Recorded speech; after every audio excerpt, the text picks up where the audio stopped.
tasu.lspacepakhtosarayast nori kisi.lspace.com.au/pakhtosakhawauri.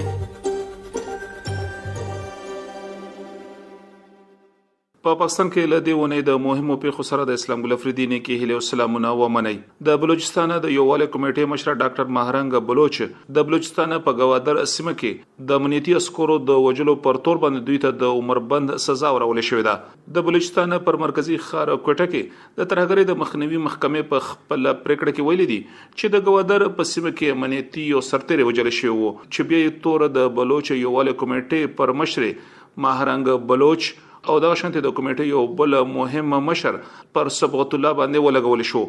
دا شانه دولت د دوی پر ضد باندې ارزي کړې وي او دا شانته د قضیه په محکمه کې د اوریدنې تر لاندې و د محکمې قاضي محمد علي موبین د پریکړه په داسې حال کې کړې ده چې د بلوچ یووالي کمیټې مشر ډاکټر ماهرنګ بلوچ او د هغې سره نور نیول شو تنانو او د شانته د دوی د مدافع وکیلانو د اعتراض په توګه باندې محکمې ته د نتلو پریکړه کړې و او دوی پر احتجاج باندې وو د معلوماتو تر مخه ماهرنګ بلوچ پر اوس مهال باندې په هد بندیخانه کې ژوند کوي او د شانته د 13 جون رئیس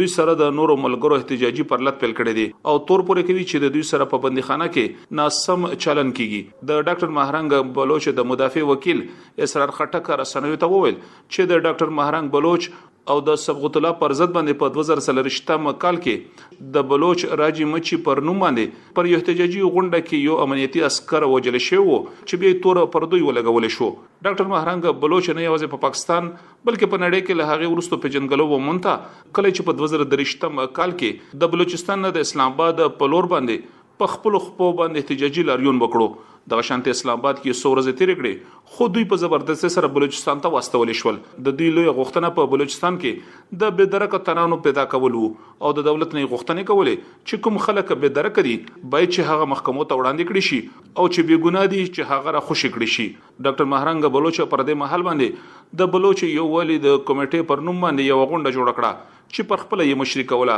دوی پر لپسې سوزل زنداني کړي شول خو پر اخري ځل باندې په 22 مې 2015 کال کې ماهرنګ بلوچ د احتجاجي پرلط څخه ونیول شو ل دوی سره نور ملګری هم بندیوان کړي شول چې لا تر اوسه پورې په بندیخانو کې دي د دولت د لوري په ډاکټر ماهرنګ بلوچ باندې د غتور پورې کیږي چې دوی د بلوچ وسلوالو ملاتړ کوي او د هغې د مرستې لپاره هڅه کوي دولت دغه تور هم پورې کوي چې ډاکټر ماهرنګ بلوچ د ځنې خارجي هوادونو نه مالی مرستې اخیستې دي او اخلي خو بلوچ یووالي کمیټه دغه تور نه ردوي د ډاکټر ماهرنګ بلوچ او د صبغت الله د غوسنې سزا پر اړه باندې دولت الله تر اوسه پورې کوم رسمي دریز نه د خپل کړي د غشانه بلوچ یووالي کمیټه هم کوم دریز مخه ته نه درغلي خو په ټولنیز رسنیو کې د زنو ټولنیز فعالانو د لوري دغه ګام غندل شوی دی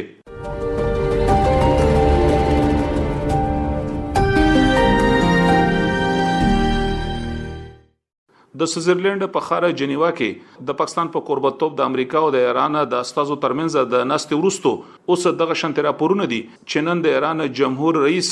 په یو ورځنی سفر باندې اسلام آباد ته راتلونکي دي معلومات وایي چې د اسلام آباد پریډ زون سیمه کې کلک امنیتي تدبیرونه په پام کې نیول شوي دي او د ایران د جمهور رئیس ډاکټر مسعود پېشګان د راتلو لپاره ټول چارې پر مخ اچول شوي دي د اسلام آباد پر مهمو لارو او سلورلارو باندې د پاکستان او د ایران بیرغونه زړول شوي دي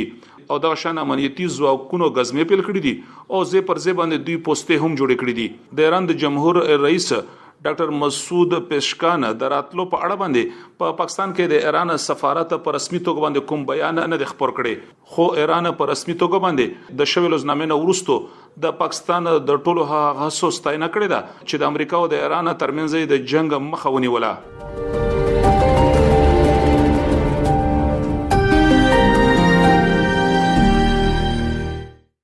د 13 ورځو رئیس د پاکستان تر ولکې لاندې په کشمیر کې د عوامي اکشن کمیټې د لوري په سیمه کې احتجاجي پرلط پیل دي خو په سیمه کې د خوډه په پیښه هغه ورستو پیل شوې کله چې د یاد کمیټې پر غوښتنه باندې احتجاجي پرلط پیل شو او پکې د ډزو په پیښه کې امنیتي عسكر او عادي وګړي ووجل شول لدې ورستو د کشمیر حکومت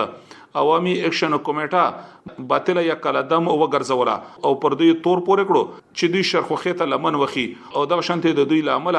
د دی وګړو او د امنیتي عسکرو ژوند د لاسه لاړو د ستونزې د حل لپاره د مرکزی حکومت او د عوامي اکشن کمیټې ترمنځ د خبرو بهیر پیل لې خو د مرکزی حکومت د لوري د غوښتنه شوې ده چې تر څو پورې احتجاجي پرلته نوي ختم کړي شوی نو په دغه خبرو کې هیڅ پرمختګونه نه کیږي او تر هغه پورې به د خبرو بهیر پر ټپ او درېدلې وي خو بل ته د عوامي اکشن کمیټې د لوري د احتجاجي پرلته د نه ختمولو پریکړه کړې ده عوامي اکشن کمیټې په کشمیر کې د مهاجرینو کشمیریانو 1200 کې پوړو برېښنا او د شانته د نور د ژوند په اسانتیاو کې د دولت نه لا پسې ډېر مرستو غوښتنه کوي دا د دیونه مهمه پیښه چې تاسو ته وړاندې کړې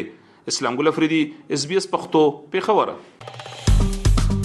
کاغوري دغه سنوري کیسې هم او رینو د خپل پودکاسټ ګوګل پودکاسټ یا هم د خپل خاكي پر پودکاسټ یو اورئ